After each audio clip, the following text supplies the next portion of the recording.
très heureuse d'être avec vous et de vous retrouver de partout en RDC ainsi qu'à l'international.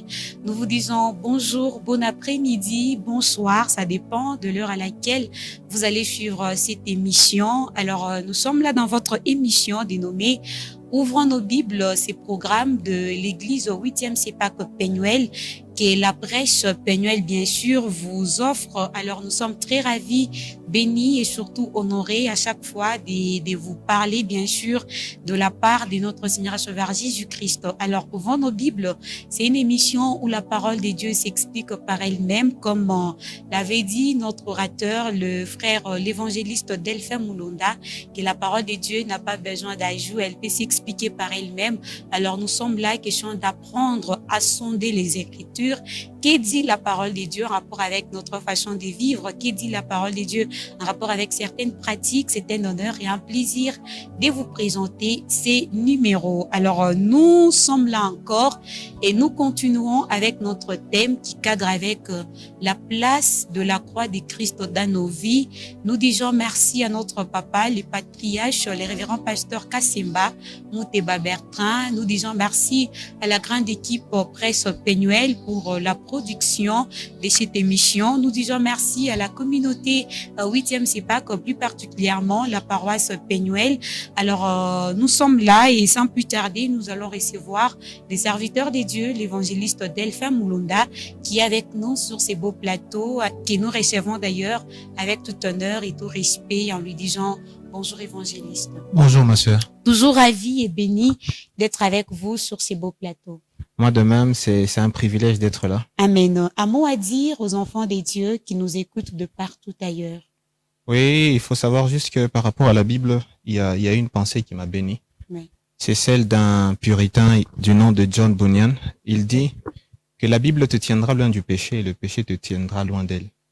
Donc pour tout celui qui voudrait combattre le péché, la chose à faire, c'est toujours de plonger son regard dans la Bible. Amen. Elle seule lui permettra de vaincre tout ce qui vient Amen. de contraire à la volonté de Dieu. Amen. Et c'est très important. Alors nous vous demandons de prier et de consacrer ces temps entre les mains de l'Éternel.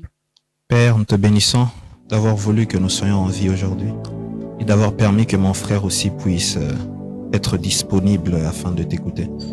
Père, que ce moment soit un temps où nous t'écoutons, un moment où tu nous parles, un moment où tu nous changes et tu nous transformes. Père, maintiens nos pensées fixées sur toi seul. Conduis nos vies et apporte la lumière dans toutes nos ténèbres. Dans le nom de Jésus, j'ai ainsi prié. Amen. Amen. Merci beaucoup. Vous êtes en train de nous parler sur cette thématique qui parle de la place de Christ dans nos vies. Et il y a une pensée qui m'avait beaucoup plu la fois dernière en rapport avec la confusion qu'on a toujours eue, que Christ a tout payé à la croix pour nous. Donc nous, on n'a rien à faire. Alors vous avez eu à nous dire que Christ a pris la croix pour nous et cette croix, nous, on doit l'utiliser dans la justification. Oui. Mais nous, on doit porter la croix dans la sanctification. Oui. Merci. Je ne sais pas, un petit rappel, même pendant 2 minutes ou 3 minutes, en rapport avec ce qui avait été dit la semaine passée. Aujourd'hui, on va aborder les points du jour. La dernière fois, on avait introduit notre enseignement en disant que par rapport à la croix dans le Nouveau Testament ou dans la Bible en général, oui. Il y a 2 perspectives les plus importantes que tout chrétien devrait connaître. Aujourd'hui, on parlera de la 2e perspective. On avait dit que premièrement, il y a la perspective de Christ. Celle que nous trouvons dans Marc chapitre 8, le verset 34. C'est Christ qui parle à la foule et aussi à ses disciples. Il leur dit, si quelqu'un veut venir après moi, premièrement qu'il se renie à lui-même ou encore qu'il renonce à lui-même. Deuxièmement, qu'il porte sa croix. Et enfin, qu'il me suive. Ce sont les 3 verbes qui sont ou encore qui caractérisent la vie chrétienne. La vie chrétienne, c'est savoir renoncer à soi-même. Tu ne peux pas être chrétien et dire « je fais ceci pour moi seul ». Ça n'a aucun sens. Celui qui est chrétien, il vit sa vie pour Dieu. Celui qui est chrétien, il renonce à ses ambitions pour embrasser celles de Dieu. Un chrétien ne dit pas je me sers de Dieu pour atteindre tel objectif. Un chrétien dit Dieu se sert de moi pour atteindre ses plans. Et puis deuxièmement, on a dit au-delà de renoncer, il faut porter sa croix. Et la croix symbolise 2 choses, l'humiliation et la mort. Celui qui est chrétien, c'est celui qui accepte de faire mourir les œuvres de sa chair pour accomplir le fruit de l'esprit, encore les œuvres de l'esprit. Oui. Celui qui est chrétien, il donne ses membres non plus au péché, mais à Dieu ou encore à la justice. Et pas seulement mourir, mais aussi l'humiliation. Si tu es chrétien et que l'humiliation attachée à la croix que tu portes ne t'accompagne pas, il est possible que tu ne prêches pas l'évangile tel qu'il doit être prêché, ou encore tu n'y obéis pas comme tu le devrais. Et enfin, pas seulement porter sa croix, mais aussi suivre Christ. Suivre Christ, c'est en soi limité. Jean, écrivant sa lettre, il dit, si nous disons être en Christ, nous devons aussi marcher comme lui-même a marché. Un chrétien doit faire de Christ son étude. L'apôtre Paul, en écrivant aux Galates, il leur dit, je vous ai peint Christ. Voilà pourquoi il est très important pour les prédicateurs, tout celui qui se nomme prédicateur, d'être comme Paul, un peintre habile qui est en mesure de peindre Christ au devant de ses fidèles. Il faut que les fidèles soient en mesure de dire, Christ, c'est ça. Parce que leur rôle, c'est de l'imiter, de le suivre dans tout ce qu'ils font. Savoir comment Christ avait vécu, comment Christ a pu vivre sa vie, comment Christ avait agi dans telles circonstances, et nous, que devrions-nous faire? C'est ça la vie chrétienne. Se renoncer, porter la croix et suivre Christ. Merci. Avant que nous puissions aborder la deuxième partie de cette émission, parlons d'abord juste une petite question en rapport avec les renoncements. Oui. Il y a des personnes qui, par exemple, nous sommes des enfants des dieux, il y a d'autres qui sont responsables de famille. Oui. Par exemple, vous voyez un papa de famille qui renonce à sa famille. Oui. Donc, du 1er au 30, je suis à l'église en train de prier. Donc, je renonce à tout, je suis en train de suivre Christ, je ne sais pas remplir ses responsabilités en tant que père. Oui. Il y a également des mamans qui, elle peut obéir, bien sûr, à tout le programme de l'église, sauf à son mari, ou voire même sauf à remplir ses responsabilités en tant que mère, parce que la Bible dit de renoncer à soi. Or, renoncer, donc je renonce à ma maison, je suis Christ, donc j'oublie mes responsabilités en tant que mère et tout. Je suis Christ pour suivre ces programmes. Est-ce dans ce sens-là qu'on parle du renoncement? Non, c'est pas dans ce sens-là, parce que les Écritures elles-mêmes enseignent que celui qui ne parvient pas à prendre soin de sa famille, il est pire qu'un infidèle. Donc, comme le disait un auteur que j'aime bien, il disait, c'est dans la maison ou encore dans le foyer ou dans le couple qu'on reconnaît la chrétienté d'un époux. Vous reconnaissez la chrétienté d'un homme qui se dit époux par sa capacité à prendre soin de sa femme. S'il peut manifester de l'amour envers sa femme, on se dit directement que cet homme est réellement chrétien. Ou encore la femme aussi qui est soumise à son mari. Il est important de savoir que le mari, pour une femme, vient avant le pasteur.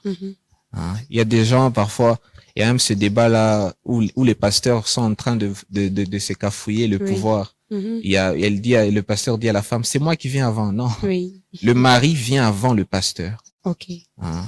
La femme, pour prouver qu'elle est réellement soumise et obéissante, on doit le voir par sa façon de vivre avec son mari.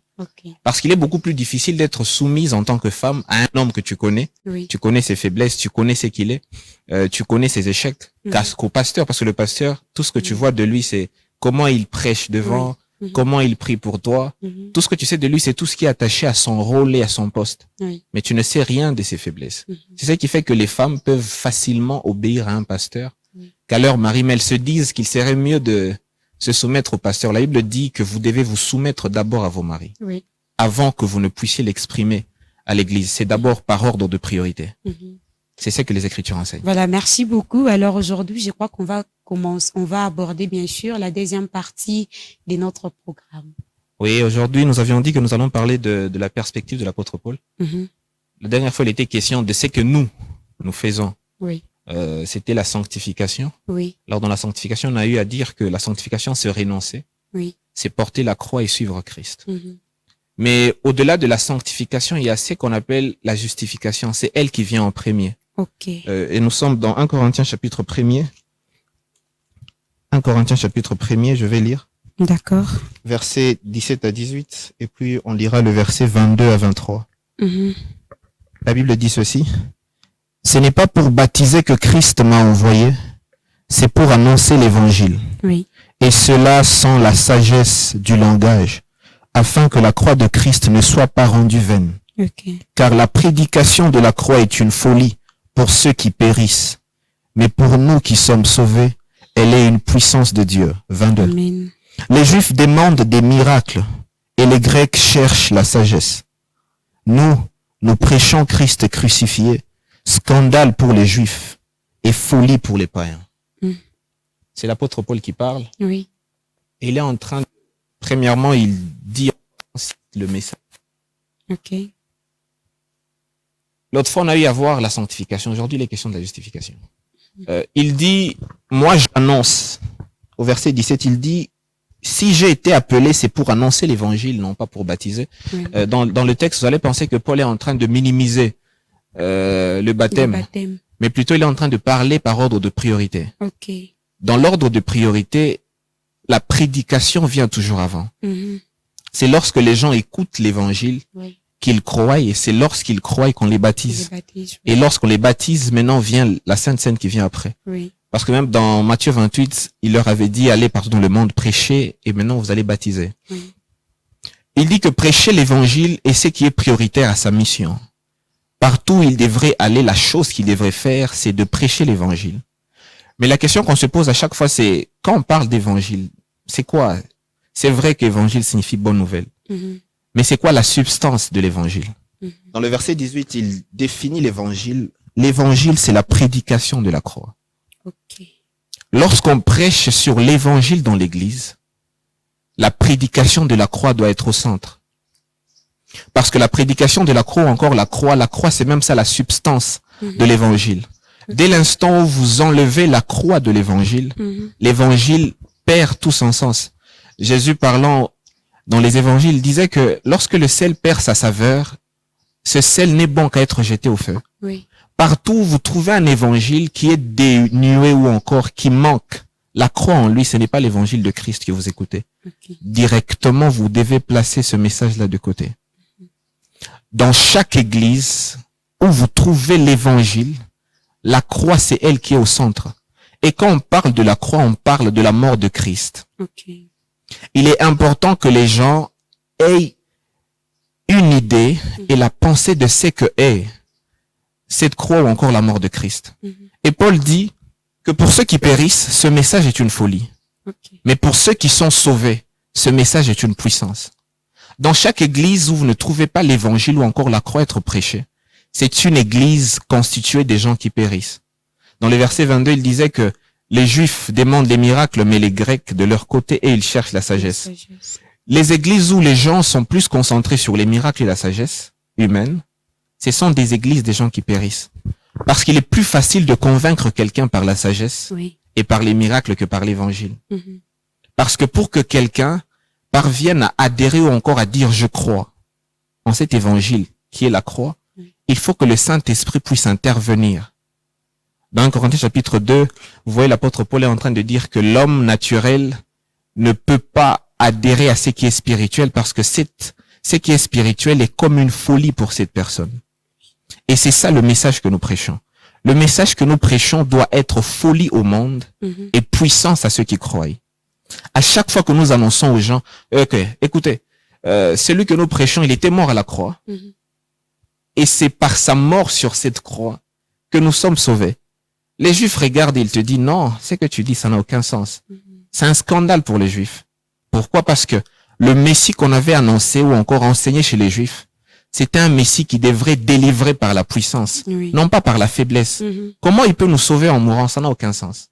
Ce qu'ils ne savaient pas, c'est que dans le plan de Dieu, depuis l'Ancien Testament, il avait annoncé que une bête ne pouvait sauver celui qui avait péché que si cette bête mourait. Vous voyez cela déjà dans Exode 12. Alors que les enfants d'Israël sont pris au piège dans leur esclavage, pour qu'ils soient délivrés de l'oppression de l'Égypte, on a dit il fallait que l'agneau puisse mourir et qu'on se serve de ce sang-là et qu'on le place sur les linteaux de leur porte. Donc, c'était déjà par la mort que la délivrance se faisait. C'était ça le plan de Dieu. Vous voyez dans Lévitique 16 par exemple, dans le jour du grand pardon, le jour du Yom Kippour qui existe jusqu'à présent chez les Juifs, vous voyez que ces gens-là, ce jour-là, il fallait que les bêtes soient tuées et que c'est ces bêtes qui devraient constituer la base de leur pardon. Parce que Dieu a toujours travaillé dans le domaine du péché avec deux mots. Il faut premièrement, il y ait l'expiation et que l'expiation devrait amener à la propitiation. Oui. C'est quoi l'expiation? L'expiation, c'est lorsque quelqu'un fait une faute par la bête. La bête devrait être le moyen par lequel cette faute devrait être punie. Oui. Le fait que la bête meure et qu'on se serve de ce sang-là, c'est comme ça que le péché était expié. Il fallait qu'on paye le prix pour le péché commis pour que Dieu pardonne. Merci beaucoup, évangéliste. Nous sommes en train de continuer. Je m'excuse de vous couper. Oui. Nous allons d'abord revenir sur l'aspect l'évangile. Oui. Vous avez parlé que c'est quoi cet évangile dont on parle, donc la prédication de la croix. Oui. Comment annoncer cette croix? Par exemple, nous sommes des évangélistes sur terrain. Oui. On rencontre un non-croyant. Dans quel angle ou quel aspect doit-on présenter la croix? Dans l'angle de la justification ou dans l'angle de la sanctification? Premièrement, c'est la justification. Ok, Donc, nous présentons aux gens ce que Christ a fait. ok. Et l'apôtre Paul, vous lisez dans Romains chapitre 1er, Romains chapitre 2, 3 et 4. Mhm.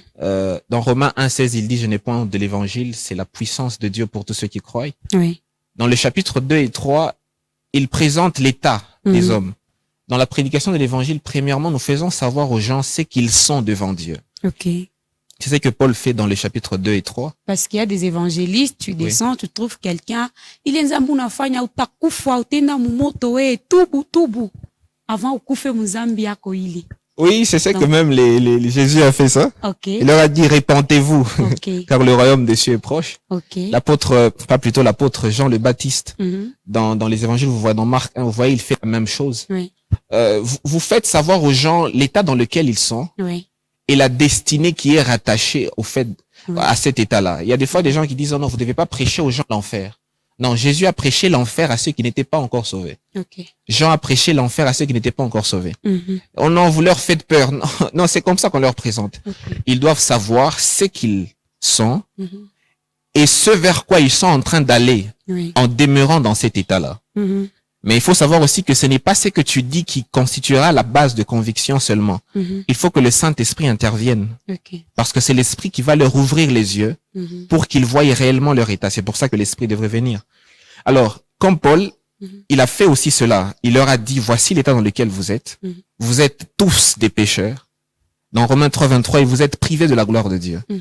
Mais voici ce que Dieu a fait pour vous. Mhm. Au-delà de leur dire ce qu'ils sont, si vous ne leur présentez pas l'espoir qui vient après que Christ est mort pour eux, il a tout fait pour eux, Oui. ils n'ont pas à devenir meilleurs. Ils Mhm. ont juste à croire en ce que Christ a fait. Oui. Si vous ne leur présentez pas cet autre aspect, qui est maintenant la bonne nouvelle, Mhm. parce que quand on dit bonne nouvelle, c'est de leur dire ce que Christ a fait. Si vous ne leur présentez pas cette bonne nouvelle, Mhm. vous aurez échoué dans ce que vous Donc, êtes ça en veut train de dire que faire. peu importe l'état dans lequel la personne est, peu importe ce que la personne a eu à faire, Oui. peu importe l'état physique, moral de la personne, juste lui présenter la bonne nouvelle, qu'elle n'a pas besoin d'échanger quoi que ce soit, mais juste croire. Oui, mais premièrement, il y a la repentance qui vient. Ok? C'est vous, repentez-vous, mais croyez. Mhm. Se repentir, c'est laisser Ok? ce que tu étais Mhm. pour maintenant placer ta foi. Une repentance qui n'est pas suivie de la croyance ne te sauve pas. Ok. Hein, parce que tu n'es pas sauvé par ce que tu fais. Mhm. Tu es sauvé par ce dans quoi tu places ta foi. Hein. Les gens doivent savoir, voici, vous quittez ce que vous étiez avant, Mhm. mais ce n'est pas ce que vous quittez qui vous sauve, Mhm. mais là où vous placez votre foi. Et c'est ça qu'il faut dire à tout le monde, à chaque fois qu'on prêche l'évangile. Voilà, merci évangéliste. Il y a également une petite, je peux dire confusion ou discussion Oui. entre des manières de voir les choses. Oui. Vous avez dit l'église où on ne parle pas de la croix, vraiment on ne peut pas considérer en tant que telle comme une bonne église. Oui, oui, Et parler de la croix, c'est parler de la mort de Christ exactement. et beaucoup plus de la justification. Oui. Mais parlons de l'angle de péché. Oui. Il y a certains prédicateurs qui disent que non, quand nous sommes dans l'église, on ne peut pas toucher l'aspect péché. Donc, dire que dans l'église, il y a des personnes qui ne pêchent pas parce que nous sommes tous sauvés. Si on veut aborder l'angle-là du péché, il faut aller à l'extérieur. C'est là qu'il y a des personnes non sauvées qu'on doit parler de l'évangile pour leur dire de changer. Mais si nous sommes dans l'église, là, nous sommes des enfants de Dieu. Parlons de la prospérité. parlons du royaume des dieux et on ne peut pas toucher l'angle péché là. Comment vous pouvez parler sur cette façon de voir les choses? C'est une grave erreur. Ok. C'est une grave erreur et un mensonge du diable qui nous a fait croire à tous. Oui. J'ai déjà écouté ça plusieurs fois. Quelqu'un venait me suivre une fois, c'est un frère. Oui. Il me disait, il m'appelle souvent Kadelphin. Alors il me dit, nous étions une fois dans une église et puis le pasteur a dit, à l'église on ne prêche pas sur le péché. Et même d'autres refusent même le fait de confesser les péchés. Premièrement, c'est une faute et un mensonge parce que dans 1 Jean chapitre 2, vous voyez l'apôtre Jean écrire à une église. Et il leur parle du péché. Il leur dit, je vous ai écrit ceci pour que vous ne péchiez pas. Mais s'il arrive qu'il y ait des gens parmi vous qui ont péché, vous devez savoir que nous avons un avocat auprès du Père. Okay. Et les commentateurs, lorsqu'ils disent, si quelqu'un a péché, le terme choisi là veut aussi dire qu'il y a une possibilité qu'un chrétien pêche. C'est une grave erreur de regarder le chrétien comme quelqu'un de très parfait. Hein? La perfection que nous avons n'est pas nôtre. Okay. C'est une perfection que nous avons de Christ. C'est une imputation. Par exemple, tu as un compte à toi. Le compte, il est vide. Le mien, il est rempli. Okay. On prend l'argent qu'il y a dans mon compte et on l'ajoute sur ton compte. La question, l'argent qu'il y a sur ton compte, est-ce que c'est ton argent? Non. C'est pas ton argent, c'est mon argent qu'on a mis sur ton compte. Et c'est ça le salut. Le salut, c'est on prend ce qui est du compte de Jésus et on le place sur le nôtre. Okay. Mais quand on examine notre vie, nous n'avons pas la capacité de produire assez d'argent dans le temps où nous avons travaillé pour que ça atteigne cela. Évangéliste, vous venez de dire qu'un chrétien peut pécher. Il y a aussi, je crois c'est biblique, je ne maîtrise pas bien le verset, mais ça fait aussi polémique que quelqu'un qui a déjà goûté aux choses des dieux, une fois retourné dans le péché, ça veut dire que c'est fini pour cette personne. Est-ce que c'est que Christ a fait pour nous, cette bonne nouvelle, on la reçoit une seule fois pour toutes, ou je peux être tel que je suis évangéliste et puis après je retourne aux choses du monde, est-ce qu'il y aura encore une grâce pour moi? Vous parlez d'Hébreux 6. Oui. Il y a Hébreux 6, Hébreux 6 et puis il y a Hébreux 10. Ce sont des passages qui posent souvent polémique. Oui. Dans Hébreux 10, on parle de ceux qui ont abandonné. Dans Hébreux 6, on parle de ceux qui, une fois, ils ont été éclairés par les choses de Dieu, puis après, ils ont retourné dans le monde. Ces textes-là posent polémique seulement sur les gens qui n'ont pas encore lu le message de la Bible dans son entièreté. Okay. Premièrement parce que Romains chapitre 8, c'est un texte très important que beaucoup de gens doivent connaître lorsque vous connaissez à partir du verset 28, du verset 29, 30 et vous descendez. L'apôtre Paul, parlant de ceux qui sont de Dieu, il dit, nous avons été connus d'avance, nous avons été prédestinés, nous avons été justifiés, et puis nous avons été glorifiés. On présente comment est la destinée du chrétien. Dieu l'a connu depuis l'éternité passée. Et même dans le futur qui est proche ou éloigné, il sera toujours avec nous. Un chrétien ne perd pas le salut. C'est d'abord ça qu'il faut savoir. Mais voici ce qu'il y a toujours eu, c'est qu'il y a ce qu'on appelle les faux convertis. Dans Galates, Paul parle des faux frères. Et ces gens-là, souvent, ils font croire à plusieurs qu'ils sont sauvés. Dans la parabole du semeur, Jésus dit qu'il y a 4 types de terres sur lesquelles tombe la sémence. Premièrement, il dit la sémence tombe au bord du chemin. On a dit lorsque la sémence tombe au bord du chemin, ce sont des gens qui écoutent l'évangile, mais ne le comprennent pas. Deuxièmement, on dit il y a la sémence qui tombe parmi les épines. On dit que ces gens-là, ce sont des gens qui écoutent l'évangile, mais l'évangile qu'ils écoutent est étouffé par les soucis du siècle présent. On dit, et puis il y a cette sémence qui tombe sur une terre, mais elle ne prend pas assez de profondeur, et puis elle commence à pousser rapidement. Et enfin, il y a cette sémence qui tombe sur la bonne terre, et puis elle produit 20, 40 et 100. Et c'est la bonne terre. Et dans l'église, vous trouvez ces 3 types de personnes. Ceux qui tombent parmi les épines, et celles qui tombent sur une terre qui n'est pas très profonde.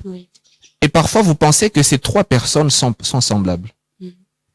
Il y a des gens que nous avons dans l'église, avec qui nous avons déclaré les mêmes choses, disant, nous croyons tous au Seigneur Jésus, Et puis après un temps, lorsque les épreuves de la vie viennent, ces gens-là finissent par abandonner la foi.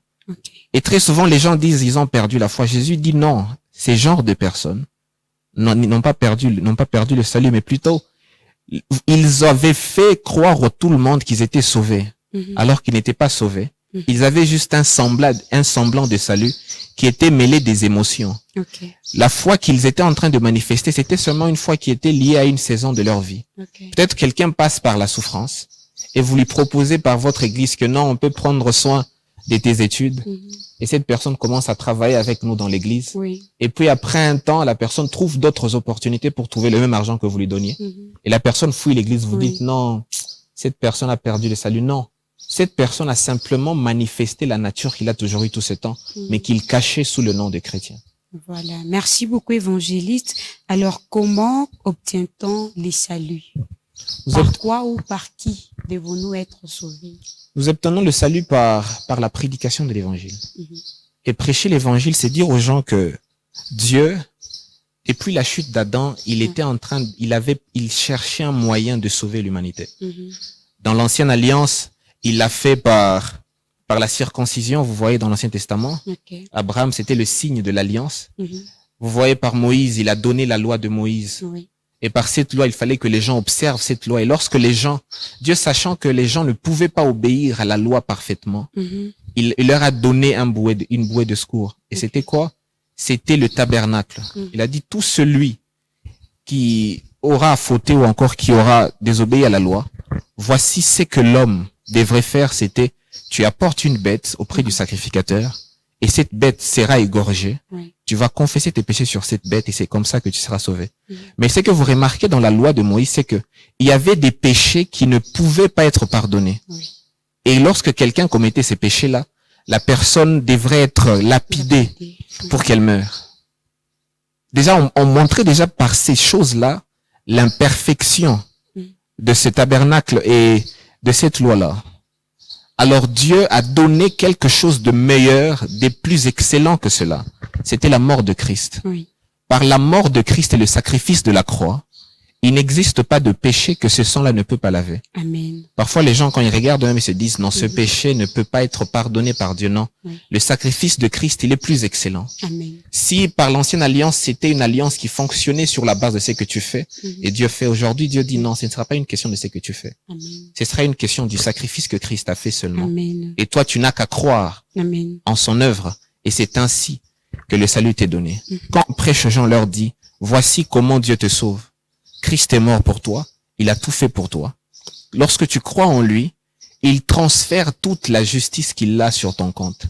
Et Dieu commencera à t'aimer de la même façon qu'il a aimé Christ. Et bien plus, il t'a aimé avant même que tu ne viennes chez lui. Et Paul dit, s'il t'a aimé de cette façon avant que tu ne viennes chez lui. Maintenant, imagine si tu crois en lui, ce qu'il aura à te donner. Ce sera bien plus que tout cela. Amen. Voilà, merci beaucoup, évangéliste. Je crois que pour aujourd'hui, nous allons nous arrêter par là. Il y a assez de questions qu'on doit éclairer, assez de confusions, des zones d'ombre. Mais par la grâce de Dieu, nous espérons nous retrouver prochainement pour continuer avec notre programme. Évangéliste, pendant ces temps, il y a une personne qui nous écoute, qui a avorté hier. Il y a une personne qui nous écoute, qui a volé hier. Il y a quelqu'un qui est en train de nous écouter, qui a calomnié hier, qui a insulté hier. Et puis la personne s'est dit, est-ce qu'il y a encore de la place pour moi chez Dieu? Quelle est la bonne nouvelle pour cette personne? Et vous allez prier pour toutes ces personnes qui nous ont suivis, des personnes malades ayant des problèmes, des difficultés, afin que la main de Dieu les assiste. Pour cette personne qui a eu à pécher hier, je lui dirais la même chose qu'à une personne qui a eu à pécher il y a 15 secondes. Dieu est toujours disposé à t'accueillir. Amen. Il a dit, pour ceux qui confessent leurs péchés, je suis juste et fidèle pour les pardonner. Amen. Et encore en ce moment, Dieu, il est juste et fidèle. Ses bras sont grands ouverts. Amen. Il peut toujours te pardonner. Il n'existe pas de péché que le sang de Jésus ne peut laver. Peu importe la gravité du péché, le sang de Jésus, il est tellement puissant pour laver cela. Oui. Et t'ouvrir encore ses portes à ce que tu sois encore dit enfant de Dieu. J'aimerais prier pour ces personnes qui passent par des moments difficiles, afin que Dieu manifeste sa présence dans leur vie.